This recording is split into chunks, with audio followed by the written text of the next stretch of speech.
Actually, we are a company managing 26 billion euros now, so we are investing in most of the markets across the globe.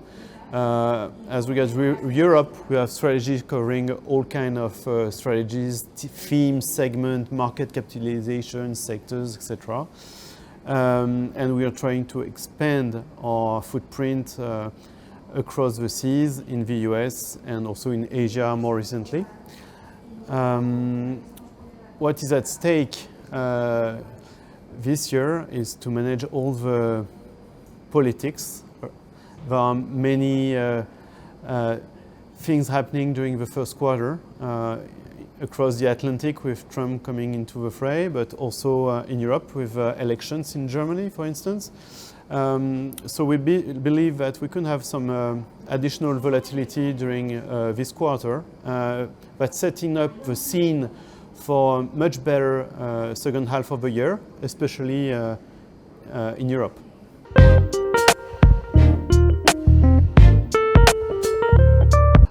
If we consider short-term period, we believe that we still have an American economy which is soft landing, no hard landing, soft landing for sure. We'll have to focus on the employment figures that are key for the continuation of the American exception. On the contrary, we are starting to see some great tailwinds for the European economy. Should happen during the second half of the year, especially because there are a few catalysts that could play in favor of European markets. Let's talk about the ECB keep on decreasing interest rates. We also have potentially a stimulus coming from China, but also the end of the war in Ukraine, and why not some kind of fiscal stimulus from Germany. So I think that that could be the playbook for this year. Some uncertainty in starting the year, and the dust is gonna settle as we go through the year.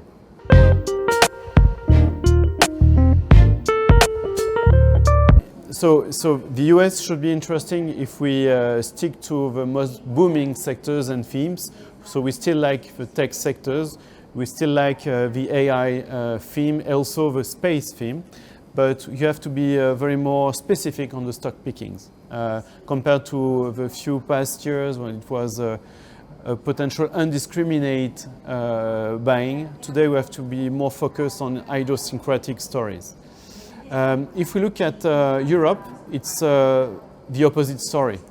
It's discounting for all the issues that we know, but the question is there a negative marginal story that we don't know? It seems to be not likely. So there are opportunities in Europe, in some sectors like the banks. We've seen recent results from Santander, for instance, that were blowing the mind away. We believe that also luxury, it could be something interesting to invest in, especially if China implement a plan to boost domestic consumption. That could help. And we also like the valuation aspects of smaller companies, smaller caps. We believe that there will be a return to the economic reality at some point. The discount is above 25% compared to the historical valuation. So if we stick to great equity stories, there should be some value there as well. And if we consider investments more abroad and overseas, we can see that in Asia there are some things to do. In Japan, because they've been implementing a new plan to foster the corporate's profitability, and it's paying some dividends. And also China, because we have so many world leaders in technology, in consumption themes that are paid just at very discounted price. So at some point should be of interest.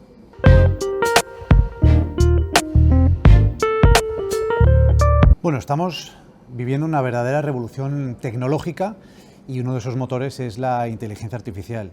Si a eso además le añadimos la nueva era de Trump en el gobierno de Estados Unidos, el Trump 2.0, donde está apoyando el sector tecnológico de manera importante. No hay más que ver el primer anuncio que hizo su programa, su proyecto Stargate, donde iba a invertir 500.000 millones de dólares en inversión privada de compañías tecnológicas en todo lo que es el desarrollo de infraestructura privada para la inteligencia artificial. Por lo tanto, eso va a seguir impulsando la tecnología y el sector tecnológico, y evidentemente hay distintos subsectores dentro de la tecnología, como pueden ser los semiconductores. Si la inteligencia artificial sigue su auge, evidentemente se necesitan semiconductores. Además está emergiendo el Edge AI. Luego tenemos la parte de software. Estamos con el software, es la manera de monetizar la inteligencia artificial, y donde vemos que también están entrando los agentes de inteligencia artificial. Y luego, como no, el sector espacial también se está beneficiando de esta revolución tecnológica, donde estamos viendo que, bueno, pues con la llegada del espacio 2.0 o el New Space, estamos viendo cómo el mercado de la economía espacial pues está pasando del sector público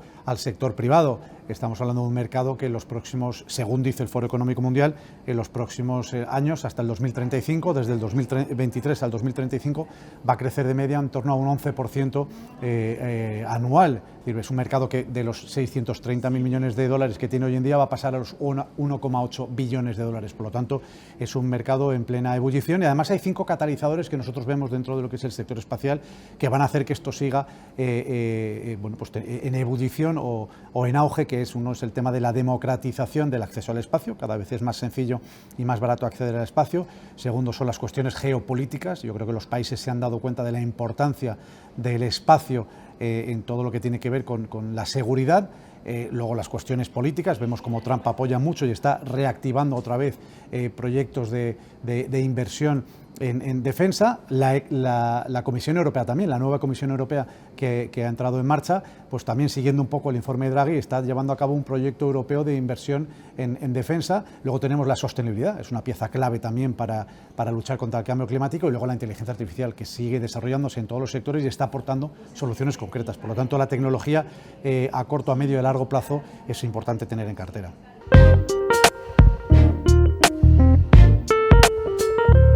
Bueno, la Financière de Lessequier siempre se ha caracterizado por intentar anticiparse a las grandes tendencias del mañana, siempre a través de la innovación. Somos una gestora muy innovadora. Lo que queremos es estar presente y desarrollar ese expertise en esas grandes tendencias para estar preparados cuando el sector o la temática en cuestión prospere. Y así ha sido el caso con nuestro fondo del espacio, del ecosistema espacial. Fuimos la primera gestora en Europa en lanzar un fondo dedicado a la economía aeroespacial, y lo mismo con la inteligencia artificial. En el 2018 fuimos la primera gestora en Francia en lanzar un fondo dedicado a la inteligencia artificial. Por lo tanto, intentamos siempre anticiparnos a los grandes temas del mañana. In addition to what Ivan just said, I will add that we benefit from the size of the company, the strength of our investment team. We have about 60 investment professionals focusing on the different parts of the world, the different thematics and the different geographies. So we are able to offer the mainstream strategies on value, growth, blend investment, but also to address some more high-octane strategies, thematic sometimes, but also geographical strategies. And on that side, we can mention that we have strong partnerships in China and very soon in India. And for us, that's the new frontier in terms of investing, because we think that aspect of investment could add to diversification in a portfolio, and we truly believe that we have a strong team in Paris with the support of local knowledge and experts, and that will surprise you also in those aspects.